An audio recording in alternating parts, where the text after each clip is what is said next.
Welcome to Season 3, Episode 1. This is actually Episode 17 overall of Tailoring Talk. Every single episode I say I'm excited, and today I'm even more excited than the last time because I've come to Savile Row, Sackville Street to be precise, and I'm at Dormeuil, one of the cloth mills that I've worked with for a very long time. They're one of my favourite fabric makers to work with. One of the oldest. One of the oldest. I haven't introduced you yet. No, sorry. Sorry. Someone's also very, very excited here as well. But also, it's another live recording with somebody in person, which is great. So it's a sign of starting slowly to get back to normality. And also, it's nice to kick off Season 3 doing an episode where we're actually doing some tailoring talk for once. I am joined by Alec Jerome Parkinson. That's correct. I wasn't hesitating. Of Dormeuil. Alec, welcome to the show. How are you? I'm good. I only just realised when you said it that this is your third season. So now I feel like the pressure's on a little bit. And normally you say you don't really talk about tailoring. So now the pressure is twofold. So it's mega. Yeah. We kind of... So basically, Season 1 and 2 have only been 8 episodes each. But basically... I'm finding 8 episodes is as much as I can kind of take before I get completely exhausted. Because don't forget, I not only have to host, record, I have to edit, promote. It's there's a lot of work involved, and because our industry is slowly starting to come back, touch lots of wood. Things are obviously getting busier day to day, so I'm getting less time to podcast. Busy is good. Yeah, but I want to keep showing up every week because that's what I've committed to our listeners, and I also enjoy it as well because I just get to hang out with different amazing people every week, and this week is no exception. This is my first ever podcast. What? I've never done a podcast before. Wow. I know, right? But you've done so much other stuff that involves entertaining people, haven't you? That sounds dodgy. Yeah, we'll get into your days as a Chippendale at some point. But before you got into tailoring, yes. You were... No, I'm going to say you are an actor because someone... Okay, well that's very nice of you, but no, I used to be a professional actor before I got involved in this industry. But when I was doing that line of work, I never did a podcast. I never talked to people for the purpose of people to listen to my experience. So yeah, no, this is my first podcast, or maybe of the podcast generation, I've been told before, but no. First ever podcast. Hey, well, congratulations. So yeah, it's another first, because last episode I had my first woman on. So I had my first woman I mean, I had my first lady guest. I'm starting. What is this? What the podcast's about? You had your. Is this what? I had my first. Yeah, this is it. It's tailoring my sex life. No, but it was my. Oh God, she actually listens to this as well. No, I had my wife on. I had my wife. This is going wrong already. Yeah. Anyway, back to you. Ooh. So before we get into talking about fabric and talking about Dormeuil and the reasons why I love tailoring with your cloth so much, I do want to just talk about how you came into the world of fabric. So you were a professional actor. Yeah, so I used to be an actor, trained, went to drama school, left drama school when I was probably about 24, 25, maybe a bit younger actually. And yeah, I had an agent and I was a jobbing actor. As most jobbing actors do, you end up having a job in hospitality. And those jobs are very accommodating for you going away and doing plays or doing a bit of filming for TV or a little film work here and there. I even moved to Toronto, did some work out there, came back. But yeah, so I used to be an actor. I loved acting because it was about storytelling and escapism, and I think that's what kind of brought me into that industry. And you know, it's for the romantics in life. You know, you want escapism, you find joy out of telling stories, and that's how I used to explain it. About, you know, to me it was being a storyteller. Yeah. And that was it. And we all know how hard the acting industry is. It's really hard. There's just so many people that want to do that, and there simply isn't enough of that cookie to go around. So yeah, I was passionate about that, and as the years went on, the gaps between work get longer, and it's a really hard industry. And I think it got to a point where I was in I think I was about 32, 33, that I really started giving a lot of thought to doing something different. But at the same time, during those years, I became a bar manager of a quite a well-known restaurant in Soho. And during those years of being there, on and off, I made friends with lots of people who were in this industry, because as you know, Savile Row in Mayfair is next door to Soho, so that's where a lot of the fabric merchants will do their entertaining for all the tailors and designers.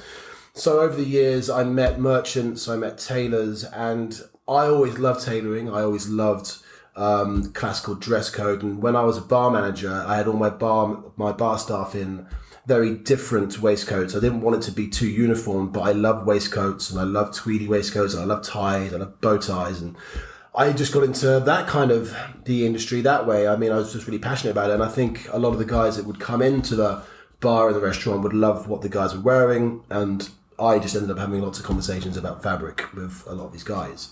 So yeah, I formed a very strong relationship with my predecessor at Dormeuil. And then over the years, I think I just came back from Toronto, and I bumped into this man who worked for Dormeuil, and I was explaining to him that, it's such a hard slog being an actor and working nights, and then having to learn loads of lines for an audition the next day, and the stress levels are mounting, and I've got actor friends, and a lot of these actors end up in very dark places, and I didn't really want to go down that line. I think I just got engaged, and I just wanted a bit more security. Anyway, I was kind of offloading to my predecessor, and he just said, look, it's really hard for him to find good people who are naturally good at talking to people and who are passionate about this subject. And although I had no experience in the trade, it's almost like I got headhunted. He said, you're really good at talking to people, you're obviously passionate about this, and I'd rather try and get you involved. So to cut a long story short, I was brought in to look after the London accounts for the company, for cut length cloth. And I hit it off with all the guys, and it wasn't a dead set thing. I didn't just get the job; it was an interview process, but it just worked. It was a really good match, and from my first day, I really enjoyed it. I really enjoyed the experience of getting to know all the different tailoring houses, getting to really know about fabric. There's so much to know, and there's so much to learn, and it's an ongoing thing, and it is very organic, and it's just got a beautiful, rich history, especially in London, especially in the UK. Fabric itself has got such a deep woven history into our DNA, making fabric. And yeah, I've loved it. I love the industry, and I love the people, and that's how I got into the trade. And I called my agent, I think, after my first day, and I just said, look, I know I'm pending for a few jobs. They were only commercials at the time. But I said, look, I think that my passion is gone, and I found something that I want to give a go. And they were very understanding and said, if you want to come back, we'll always represent you. And yeah, but I haven't looked back. I obviously miss the good times when you're an actor, when you do a good job, if you're on set and you're really, lucky enough to be in that position. It's great. It's great when it's good, but when it's tough, it's really tough. It's really tough, yeah, because there's only so much you can do. And that may sound like an excuse, because I think everyone can always do a bit more, but a lot of it, for the big jobs, you are waiting, and you've got a lot of you're putting a lot of trust in your agent to get you put in front of the right directors and casting directors and stuff like that. And there's so many variables, there's so many things that you have to rely on when it's not as simple as you go audition and then they decide they like you or they don't, or you're right for the part or whatever. It can be soul destroying, right? Because you touched on it a few minutes ago, like just the amount of pressure that builds up leading up to an audition. And there's lots of actors who are alcoholics. There's lots of actors who are suffering from depression because, like you said, you are going up for auditions, and even if you're lucky, you're getting 2 or 3 auditions a week, and that's a good place to be. And it's really you understand you're not going to get every job, but when you don't get every job, still it's really hard to take. That's because you want to do every job. But after a while, you do realise that you don't really have too much choice of what you're going to do, because when you study acting, when you're at drama school, you fall in love with the process, you fall in love with the classics, you fall in love with working on good material, and then you think that's how it's going to be. I just get to explore all these different texts, and you get to explore literature in that way, but you don't really. You just end up getting told to go to auditions, and it could be for a commercial, it could be for a TV show, it could be for fringe theatre, it could be for anything, but you will just take the job because you need to work. Yeah. And you love working, but you have no choice. So it's really hard to get good work, and you're really lucky to even get to go on X amount of auditions a week. But the pressure builds up, and it's a very tough trade. And if you're lucky enough to get picked up on a big show or a big TV series or a big theatre production, it's great, and then that can propel you into a strong career. But majority of people are jobbing actors, and the other downside to that is a lot of them have to have a job in hospitality, and you have to accept that you do more evening work because you need your days free for auditions. Yeah. And that means that you're working at nights, and sometimes you'll get an email from your agent at 4 o'clock in the afternoon, 5 o'clock in the afternoon, and they give you 5 pages of script to learn. They say you've got to be at the casting studio tomorrow at 11 o'clock in the morning, and you need to be off script. And that means you finish work, you get home, it's about midnight, and you cram it in. You go into bed at 3 or 4, and then you have a little sleep, and you go in there, and once again the pressure's up, the nerves are kicking, the lines are barely learned really because you're just trying to cram it in as much as you can, and you can't actually produce a good product as an actor at the end. I mean, obviously some people do, and they're amazing. I didn't think I was amazing. I thought I was a fairly average actor. Oh, I think you get people approach the craft differently, don't they? I mean, I remember I remember when it was me way back when, and for me, I needed just that little bit more time to memorizing scripts, memorizing lines wasn't really a problem for me. Yeah. But I needed more time to let it all sink in, and to really, it needed to become a part of me, so that then when I was spurting, so you're not just reading lines back. Yeah, you want to work on the nuances. You want to work on everything, your craft, why you go to drama school, why you train, because it's a craft. You train to do it, and to really dissect a script is a process, and that process takes time. Some people can do it like that, some people can't. Some people are a bit dyslexic, so it's even harder for them. Some people bounce off people. Some people, some people are really good when they build a connection with a director or someone they're reading with. There's so many variables involved. And then, at the end of the day, you can be really good, but if you don't look like the part, you're not going to get the part. Exactly. I think a lot of auditions, they kind of almost have decided, like, literally the moment you've crossed the threshold, and they say... I did some work on Casualty, and the director... This is the other thing. Sometimes you've got the casting director, sometimes you've got the director and casting director. And this time I had the casting director and the director, and I walked in, and I read well. And I think it was unheard of. I think I got called back by my agent about 3 hours later, and they said, "Yeah, they're giving you the part." And she said, "I've never had it turn over that quickly before." And I got on set and had a meeting with the director, and she said, "I knew that you were right for the part as soon as you walked in. Even when you read the script, I didn't know it was fine. But as soon as you walked in, you were the character, and I knew that you were right for the role." So yeah, you're right. It's just it can be not depending on your performance in an audition. Yeah, and you can audition well, and then you might not be good when you're on set, and vice versa. So a lot of actors will probably slip through the net because they're not very good at auditioning, but they're amazing actors. Which is why acting for theatre and film is so different as well, because I think you get more of a time in the process of auditioning with theatre than you would in its film. Yeah, and what I did was more theatre than I was barely ever in front of a camera. my TV appearances have been limited to being on Channel 4's Nightmare New Homes and things like that. And we've bought a new build that's gone horribly wrong. Or being on London Live, which nobody ever watches. I don't even know if that channel still exists. I have no idea. Yeah, anyway, there we go. But it also highlights an issue that I talked about with a guest a few episodes ago, Jason Yap, who is a dancer and producer in Slovakia by way of Malaysia. So Malaysian born, went to Hong Kong, then ended up in Slovakia. So that's where he's based at the moment. And we were talking about this phrase that had been coined by another dancer who's based in the US called Erin Pride, called dancerpreneurship. And the whole thing, and this, you'll tell me in a second if this applies to actors as well, because I know if Jason and Erin are listening, they'll be really interested in this. We will get back to tailoring and cloth at some point, don't worry, people listening. But they basically are looking at the problem that exists within the dance industry, that dancers are not prepared for a life outside of dance. When it ends, so when their performing career ends, or even before that if they don't make it, because obviously in the dance industry, or that side of the entertainment industry, hospitality, they have that same problem. A lot of dancers don't make it. They don't make it into big productions or to theatre or whatever.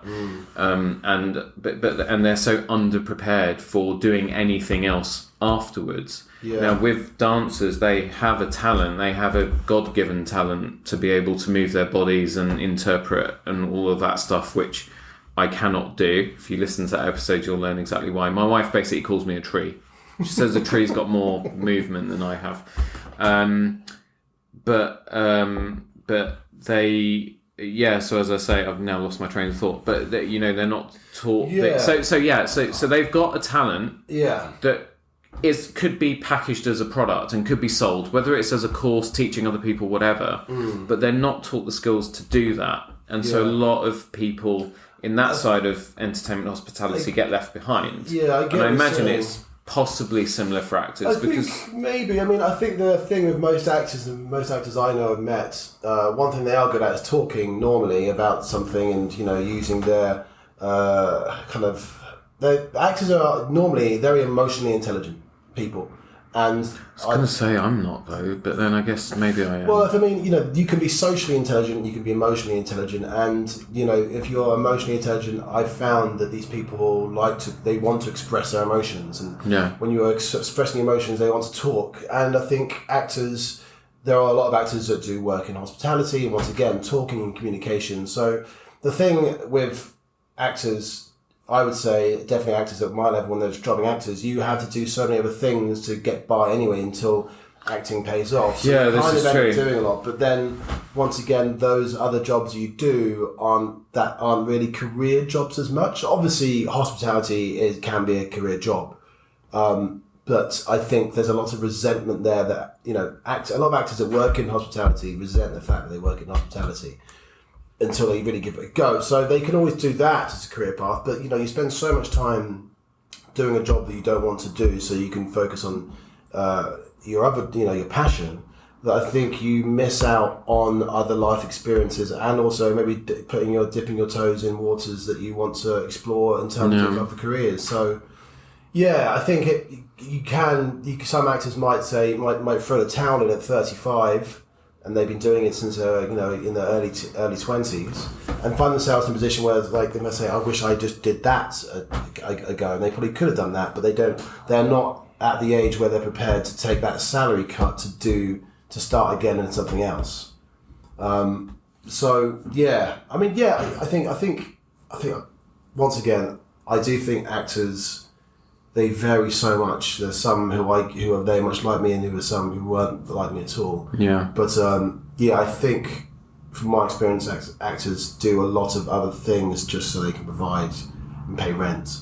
Whereas a lot of actors who are privileged and who are quite rich, who are probably trust fund kids, gay way of not doing anything until they... I was thinking about the other side of that coin, you know, people like, I could be getting myself in trouble here, but you immediately spring to mind people like Tom Hiddleston and Benedict Cumberbatch and people not like that. taking anything away from their talent. Not at all. I mean, I'm massive fans of those guys, but at the same time, you know, I'm guessing that their whole kind of career, they had that... So I won a place at Rose Bruford, which... You know, at the time I was over the moon. I was jumping through hoops. My drama teacher at college, my monologue as Cooligan in Three Sisters, actually had two people in tears in the front row who came up to me afterwards and he compared my performance to Daniel Day-Lewis in, is it A Room with a View? Possibly. But whatever Daniel Day-Lewis film he did with Helena Bonham Carter. You are as good as Daniel Day-Lewis. I'm not, obviously, because I'm sat here talking to you, and he's, you know, Oscar winner and all the rest of it. Good school though, Rose Bruford. Yeah, exactly. Yeah, no, great school, but I couldn't go because we not only it was when free university education had just ended. But also there was the accommodation on top because I'd have to leave London. And so I had to go and take a job and defer for a year. So I went and got a sales job to try and earn some money because my parents couldn't afford to support me to let me go. And then I've not left sales ever since. But I kind of feel like so they kept the place there for you for a year. You deferred. And then I just couldn't take it. It's just, you know, and I don't know if that's partly my... See, my wife, when she hears this back, I am going to get my throat slit because she hates me using this term or talking about myself like this, but I can't help it because it's upbringing in a way. Yeah. But because of my working class background, you know... kind of having those types of aspirations, or if you were going to go to university, you know, and again, Asian background, all the rest of it, if they were going to invest money in sending you to university, then it had better be for a job that had security, right? Yeah. Not to all intents and purposes a freelance job, like being an artist or being an actor or a dancer or whatever. You know, if you were going to go to be an accountant or a doctor or a lawyer, one of those, you know, the big three Asian professions, then it was fine. But there wasn't really that. And, you know, my older cousins who were at university at that point, but they were studying things like computer sciences and so on. They were no help whatsoever to me that in front of my parents, because they'd be like, oh, you know, he wants to go off and do acting and all these stupid arty-farty subjects. And that just wasn't a help either at all. No.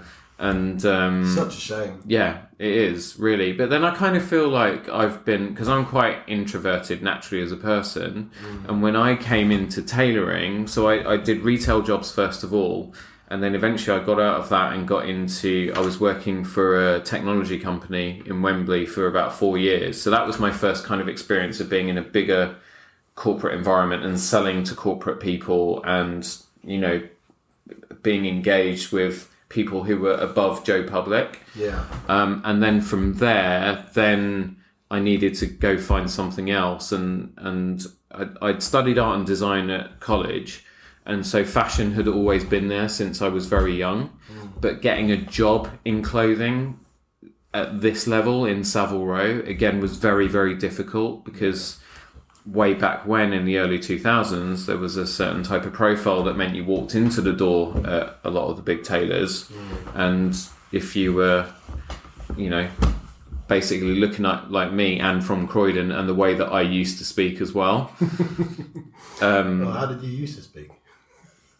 I can't even put it on anymore. I think I did it a couple of episodes back because I was with an old friend of mine that we'd kind of grown up together, and I tried to slip back. And when I listened back to that episode, I sound like an idiot. So I just stick to my posh Tory voice. What I think in my head is. But you know, that was the other thing as well. You know, when I first got into tailoring and visiting tailoring, and all of a sudden I was in the city of London, and I was following these sales professionals who were going into these big fancy offices and talking to people who were obviously vastly more intelligent than me. They obviously were doing extremely well financially. It was really bright lights, big city. Yeah. And I thought to myself, if I'm going to survive in this, and if I'm going to get people to trust me, because you do have to do a lot of faking it till you make it in this business. Yeah. I'm going to have to change things about myself. The way I walk, the way I talk, and all of a sudden you start studying a character. It's such a shame, though. Really, I mean, I think everyone does do it, though. As you grow up, you end up becoming the person that you kind of want to be, or you try to be the person you want to be perceived as.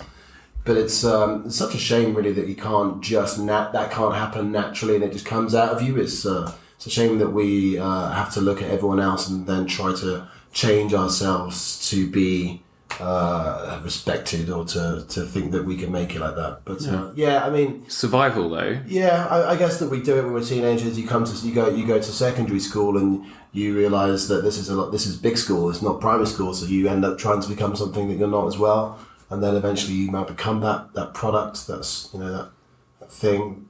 But yeah, it's a shame. I feel sorry now. Oh, don't feel sorry for me. I feel all right. Fine, I feel sorry for you. We need to have our own pity party. You've probably got some form of IMDb. Mine is completely non-existent. But you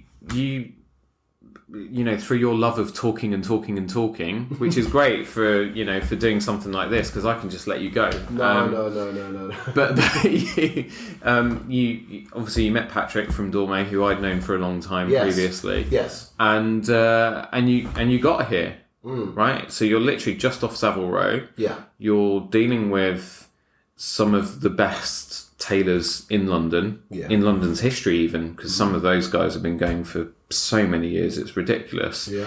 And then obviously, ruffians like me that have elbowed their way onto the scene. The new kids on the block. Exactly. But, for me, of all the cloth houses you could have ended up at, I reckon you're in one of the best places. No, I love this company. It's we are always producing something very new and very different. I think almost sometimes Dormeuil is ahead of the curve in what we're doing and what we produce. It's not old fashioned like a lot of merchants are. It's not all just heavy and chalk stripes and pinstripes and things like this. It's about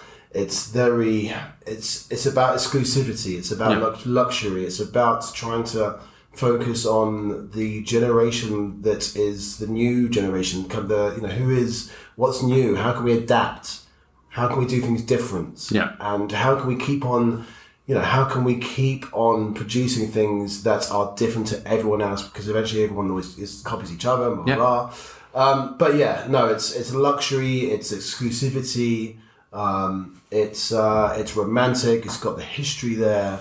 I'm lucky to be. I'm lucky to have found myself in a company like this. Yeah. For sure. Because so we talk about fabric, because there's fabric and then there's fabric. Yeah. And I mean, the suit I've come in wearing today, I've now had for, don't know actually, I've probably had this suit for a good, I'm going to say 6 or 7 years. I would normally have said, I was thinking 4 or 5, but I have to add a year because of the bloody year that we've lost because of COVID. That book that came out that you're wearing, that fabric came out in 2016. Okay, so there you go. So it's 6 years old now. And it's beautiful. It's we'll try and get a photo together before we get out of here, so I can stick it on social media and people listening can actually see us. We kind of look like each other actually. Alec arguably is better looking. It's a beautiful royal blue and navy sort of half herringbone shadow stripe, and this suit has paid for itself dozens and dozens of times over the years. It's crazy. This is it, yeah. I mean, the fabric that we make, it's you can go and buy a suit off the peg, or you can go and buy a suit which has been tailored into for £600 off the peg. That suit will last you one season. You know, if you want to spend £600 on a suit, that's fine. You know, you can look good, especially if you've got a good shape to you. You know, if you've got that kind of athletic build, you're young, fine. But you know, what we do is something different. You know, we make cloth that tailors into amazing suits, and it lasts. And it doesn't last for one season. It doesn't last for 2 seasons. It lasts for many seasons. And that's investment. If you're gonna buy suits, if you can spend more, then spend more, because you're gonna end up spending less in the long run. I've got clients who I made suits because I first started designing suits using Dormeuil fabric about 12-13 years ago. And every single one of my clients that I made a Dormeuil fabric suit for, they've still got them. Right? They might not be wearing them as much because styles changed in the last 12 years, but the suits are still there.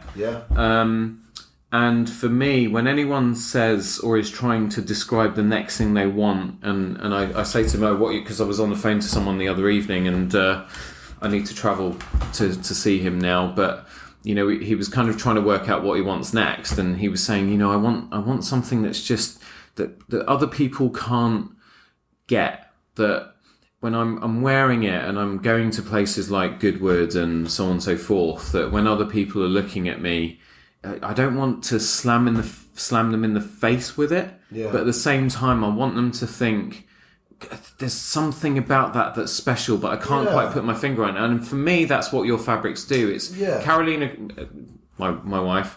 Everyone gets sick of me talking about her. So what? She calls it understated wow factor. It's a good way of putting it. Yeah, no, absolutely. I mean, I say to clients, look, you like the suit I'm wearing? Yeah. I get compliments on this every single time I wear it out. Walking down the street, sitting on a bus, on my Vespa, if I'm stuck at the traffic lights, I'm guaranteed every journey, someone crossing the road in front of me will turn around and go, oh my God, I love your suit. I get wolf whistles out and so on. It's not a suit that really shouts, but I think you're right. It's got that intricacy in the weave and so on, and there's just something. And I'm gonna get you to talk a little bit. Just take it back from the actual fabric that we see today, that's designed, finished, produced, and go back to raw material. You're screwing your face up at me. But it's the ingredients that underpin the fabric that are so important, and that's where companies like Dormeuil sit head and shoulders above everyone else. So, I mean, like making a good fabric is like making a good wine. It's about the terroir. You know, I like the wine example. Yeah, you know, it's got the romance to it. But yeah, so when you make good wine, you need a good source material. You need good grapes, and you need to be able to then get those good grapes in the good hands and with the people and the knowledge of how to turn those grapes into good wine. And sometimes you need more than one grape. So sometimes we mix our wool with cashmere, sometimes with silk, sometimes with linen, sometimes with cotton, depending on what kind of fabric we're making. And what we specialize in is using the right percentages of the right fibers to balance out to make the perfect drape, the perfect draped fabric. And you know, we won't ever settle for anything that is substandard. So we make sure that when we are buying yarns, we are buying the finest yarns we can. We buy responsible wool standard yarns, so it's ethically sourced. This is really important as well, because you guys now have this system where, you know, if I order a bolt of cloth from you to make a suit, if the customer really wants to know the process that fabric's been through to get to his back, we can actually kind of go all the way back to the sheet. Yeah, we've got our own blockchain with certain bunches, which isn't a cheap thing to do, but it's something that we were very passionate about doing.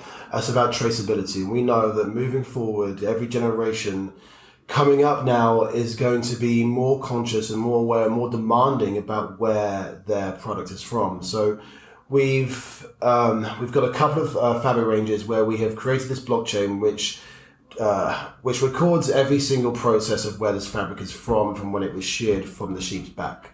So you know what you're selling to your client, that you can prove to them, say, look, this is a blockchain. And what we actually do, give them the graph of the history of the journey of that fabric. and it's sustainable wool from Patagonia. It is ethically sourced. It's non-yield wool, RWS wool, responsible wool standard, and these are all things that moving forward, especially in the luxury fashion industry, all the big fashion houses, for example, by 2025, they will only be accepting fabric from any mill if it is RWS wool, which is the responsible wool standard. So this is another reason why we might be a bit more expensive than everyone else, is because, you know, if you buy fabric from a different merchant, it may look the same as ours, but it's not RWS wool. And with all of our fancy designs or even our plainer fabrics, if you go to the big fashion houses, if you see their garments in these shops, I don't want to say any names because I'm not sure what I can say, but all the big major, big luxury brands, most of their fabric, they are from places like us. So if you're making a suit for your clients, if they see something in a shop window, one of the major luxury brands, the chances are that's the same fabric as what they're getting from you, because it's what we're supplying.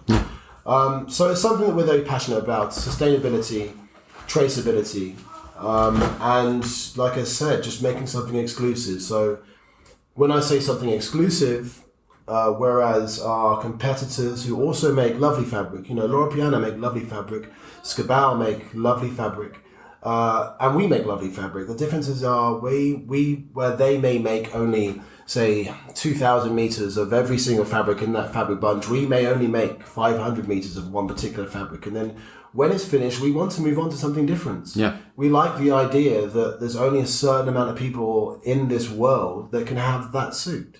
And so on certain ranges, on some of the really high-end bunches, we only make 30 meters of that particular fabric. So, you know, that might only be 8 suits. Is that a decision that's wholly driven by the desire to kind of sort of one and done, right? We don't want everybody in the world walking around that can buy at that level walking around in the same suit. Yeah. Is it exclusivity 100%, or is it also partly because the raw material at that quality? So, for example, when you're getting into Super 120, Super 120s, Super 200s, 220s, and so on, that there's only a certain amount of that split between, obviously, the big four. You know, this is... By the way, I don't know if there's a big four in tailoring. I just made that up. I was trying to sound like, you know... It sounded great. Yeah, there you go. No, I think it's a conscious decision by us.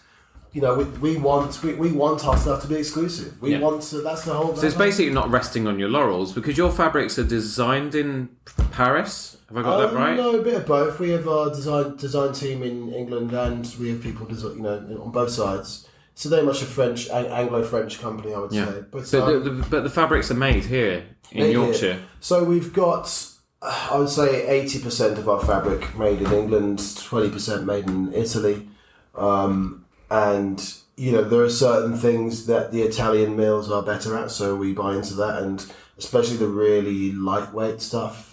Mini blend things, and really, like, you know, just really good lightweight linen and silk and wool blends. Yeah, we'll get that in Italy, but 80% still made in England, stored in England, head office in Paris. So yeah, we're kind of spread all over. We've got an office in London, office in New York, Milan, Paris obviously is a HQ, Tokyo, we've got an office in China. So. And India, we've got a place in India as well. So yeah, we're a global company in terms of our sales branches. And I think that's represented by our collection. You know, our collection of fabrics throughout all of our bunches, they're not specifically aimed at the UK markets or the whole European market or the American market or the Asian market. They're international. They're international. We've got something there for every single climate and something in there for every single personality.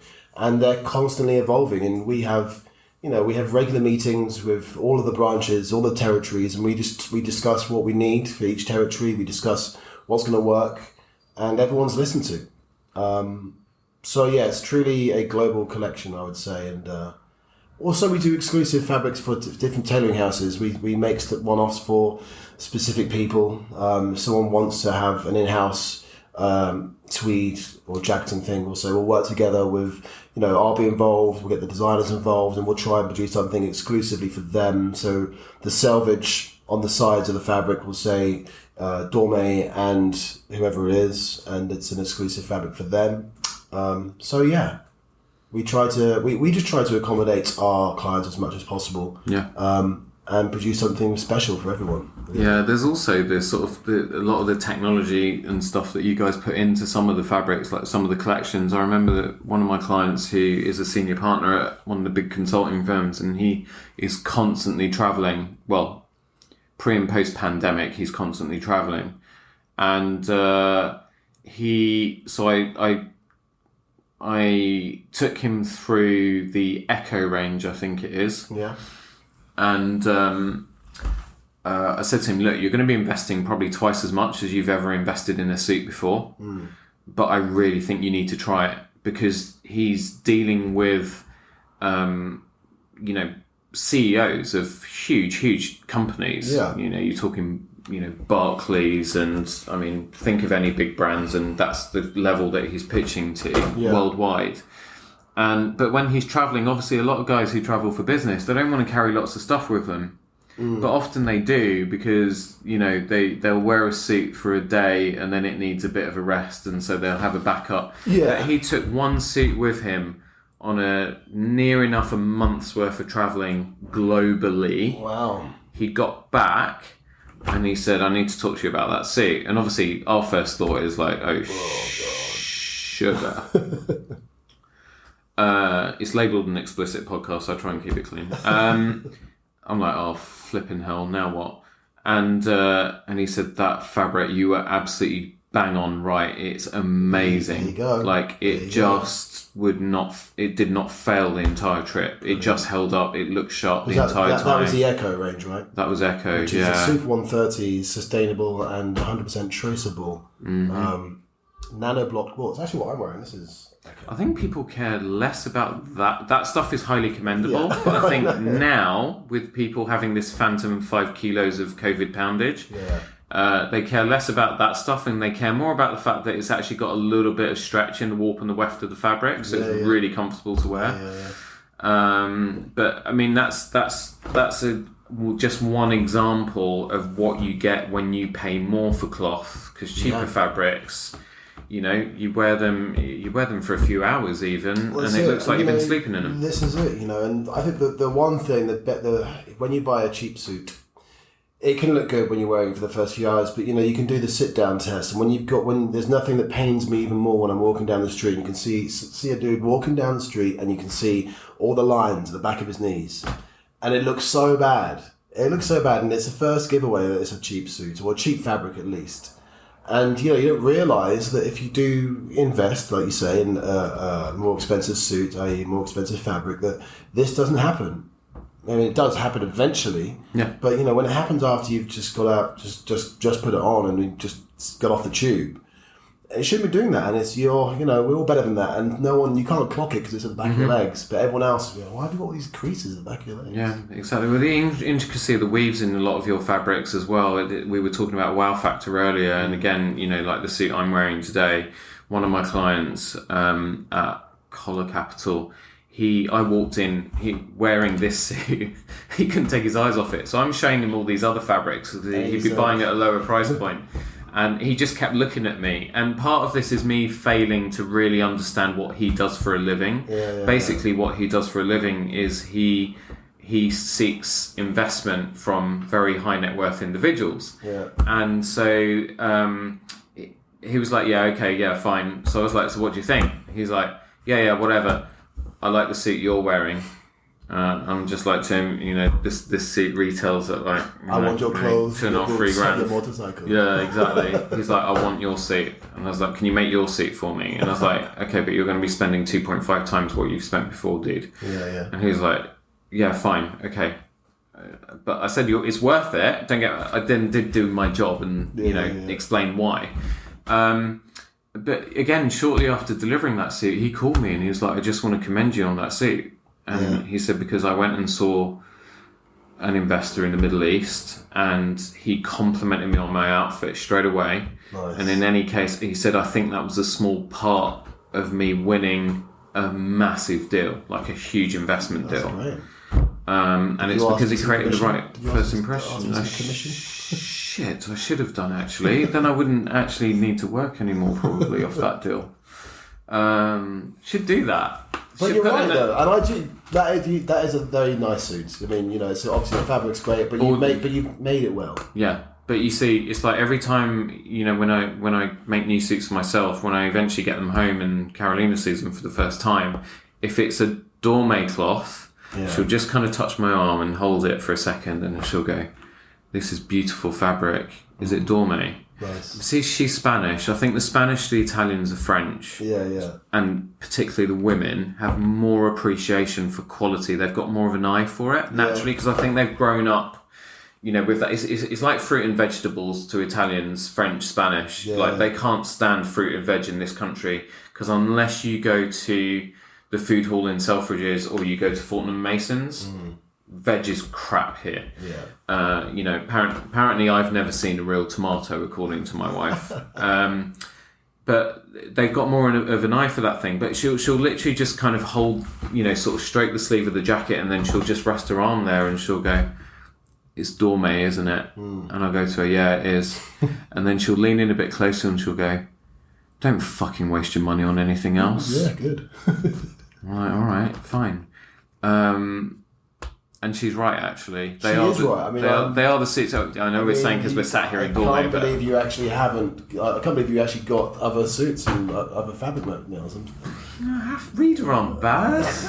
They've been badging for so many other people for so long. At a level, but yeah, I mean, look, I do take her advice now, and pretty much all my suits are made from this amazing cloth.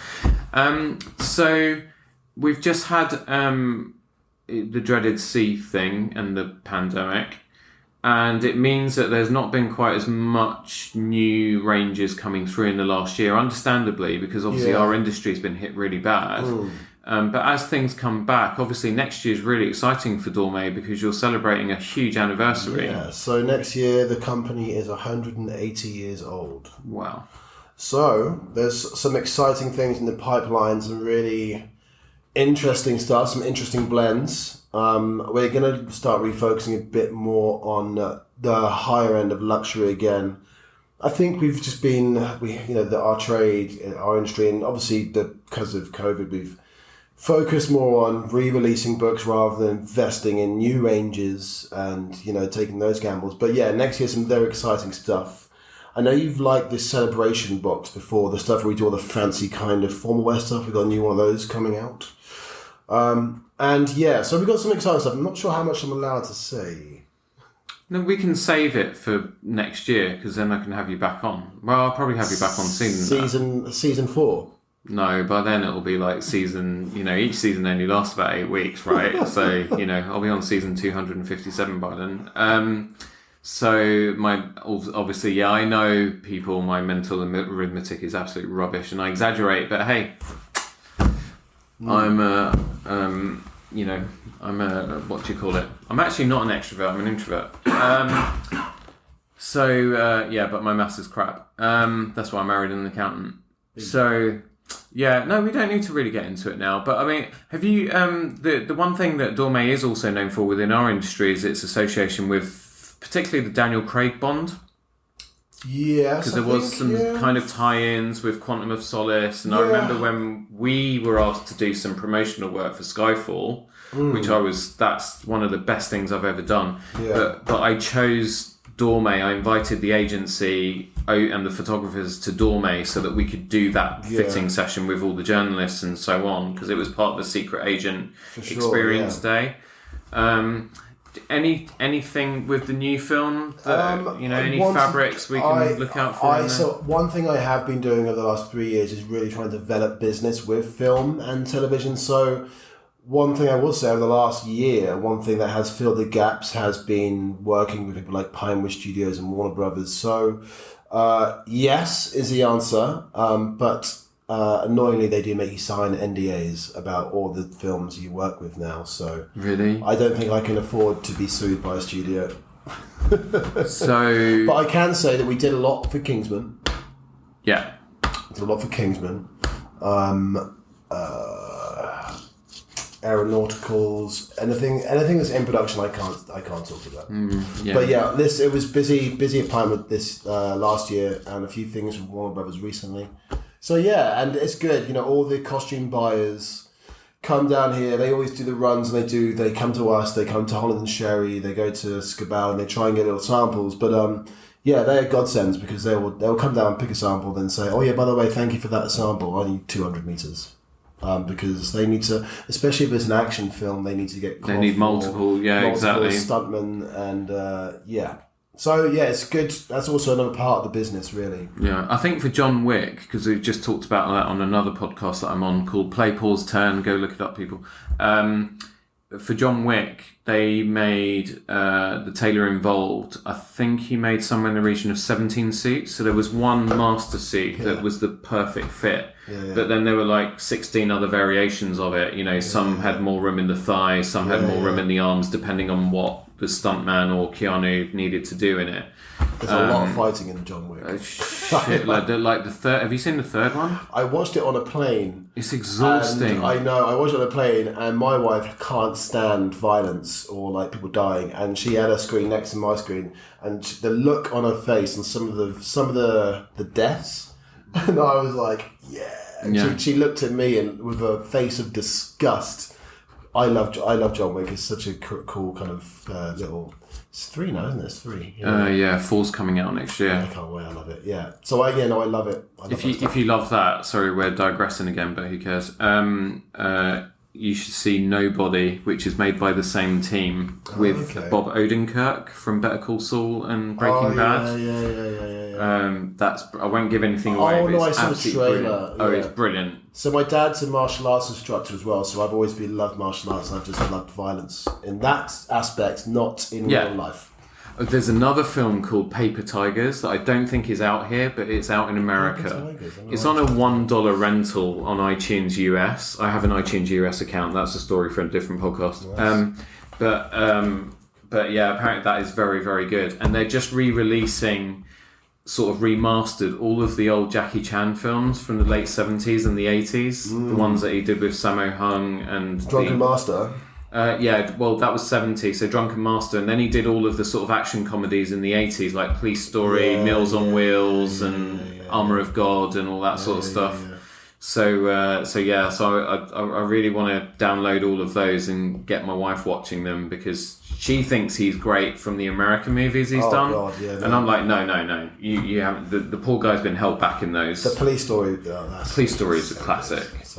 Just the stunts alone. Exactly. Sorry, anyway, we digress. I'm really looking forward to Bond because that is always really good for our industry because for weddings particularly, you know, it gives guys a benchmark of what they want to look like for the next till the next one comes out. Yeah, so reminds them what a dinner jacket, dinner suit should look like. Yeah, exactly. Get that Barathea on. Yeah, that's it. So yeah, maybe we'll do. You quite into Bond? Yeah, I like the spectacle of Bond. I just think there's been some absolute trouts. There's been a few. I'm like, but yeah, I like Bond. I like the franchise. It's fun, isn't it? It's fun. So this is what I'm thinking of doing is doing a rewatch. I've not actually seen every single one. Do you know, like when you're a kid, you don't really pay attention. You just pay attention to the action bits. And you just kind of hop between. Yeah, exactly. But I'm thinking about going to the beginning and kind of over the course of maybe a year, like watching them all in sequence. Doctor Knows the first one. Right? Doctor Knows the first one. Yeah. Not the Sony one that Sean Connery went to them to do. That is just a load of trolloc. But yeah, so I'm thinking about doing that. So maybe we'll have an offline conversation about that. Yeah. Because that could be quite entertaining actually. And also it's more actually to kind of, not just to watch the films and laugh at them, but it's also just to have a look at how fashion's kind of evolved. Yeah, that's a good point. Period. It's a good benchmark for men's fashion over the last 50, 60 years. It's a good way to start the conversation, I think. Yeah. So yeah, brilliant. I've just signed you up for like at least 2 or 3 more episodes. Brilliant. Listen, you have got a date to get to, so we're going to bring it to a close there. But thank you so much. Thanks for having me. It's been so good to be back here. Hey, it's been a pleasure. Hopefully over the coming weeks I'll be back a lot more often. Well, hopefully we'll both be too busy in all the sales and all the people buying suits ready for the winter weddings. Mm-hmm, exactly. Well, I'll be busy here because I'll be coming to run three collections. Right. Exactly, that's it. So yeah. Look, I get the sense that September, October is where it's potentially going to explode for our industry. I think it will. As long as we don't get put into lockdown 4 by then, which... God, don't say that word. Yeah, I know, but I was with an NHS doctor today measuring him up, and the inside info is that, you heard it here first, that potentially there's a high likelihood that we are going to be in some form of restriction again when we get to late autumn. So, make hay while the sun's shining, guys. Get out. Yeah, get out now. But I've banned myself from talking about it. But it's just I found that out today, and I had to tell someone. That really lovely note. Yeah, we're gonna bring it to close here, and I'm never gonna be able to come back here ever again. Alec, listen, thank you so much. No worries. It's just been lovely to have you. And I do look forward to seeing you. And don't worry, look, he's totally depressed now. I've ripped the jam right out of his donut. But yeah, no, thank you very much. Resources for anyone listening that is kind of interested in fabric and so on. Where's best place for them to sort of go and learn more about Dormeuil, history of Dormeuil? They can come here. Our showroom is always open for people to come down. Really? To normal people? Yeah, they can come down, look through our bunches, and I'm here fairly regularly, so anyone wants to come down, flick through our fabric bunches. We sell it by the cut length. So yeah, come down and talk to me if you want to know a bit more. Fantastic. I will put Alec's contact details in the show notes as always. Please do. Yeah. Brilliant. Cool stuff, brother. Thank you so much. And we'll see each other very soon. My pleasure. Season 3 is off and running with a bang. Thank you so much for joining Alec and I. And I want to say a massive thank you to Alec and the team at Dormeuil for hosting us and making me feel so welcome, as they always do. If you'd like to learn more about Dormeul's amazing fabrics and would like to take Alec up on his offer of a visit to Dormeul's showroom in Mayfair, you can connect with him via the details I've put for you in the show notes. That was such a great conversation, and I really loved finding out about Alec's journey from acting to the world of luxury fabrics. Is yet another Tailoring Talk story of overcoming challenges and not giving up when things don't go your way in life. Our industry is much richer for having people like Alec in it, and I'm so privileged to get to work with someone like him. Dormeuil really do make amazing fabrics. My suits are part the cut and part the amazing ingredients I get to put into them. Whether you're new or a regular listener, thank you once again. Make sure you hit that subscribe button so you don't miss an episode, and it would be amazing if you would give me some feedback in the form of a review, as well as telling me what you like about the show and what you'd like to see in future episodes. It also helps with those weird podcast algorithms and brings new listeners to the show. Before I go, I'd like to give a couple of shout outs. Firstly, to the entertainment podcast Play, Pause, Turn, featuring myself, John Evans, Alex Hansford, Amy Hansford, and Mark Holmes. We get together every fortnight to discuss the latest things we've watched, played, and read. Also, to the Background Dancer podcast hosted by Jason Yap, who was also my guest in episode 14. Jason is a professional dancer and producer who's on a mission to shine a light on the aspects of the dance industry that are normally kept in the shadows. A big part of his show is nurturing the spirit of dancerpreneurship.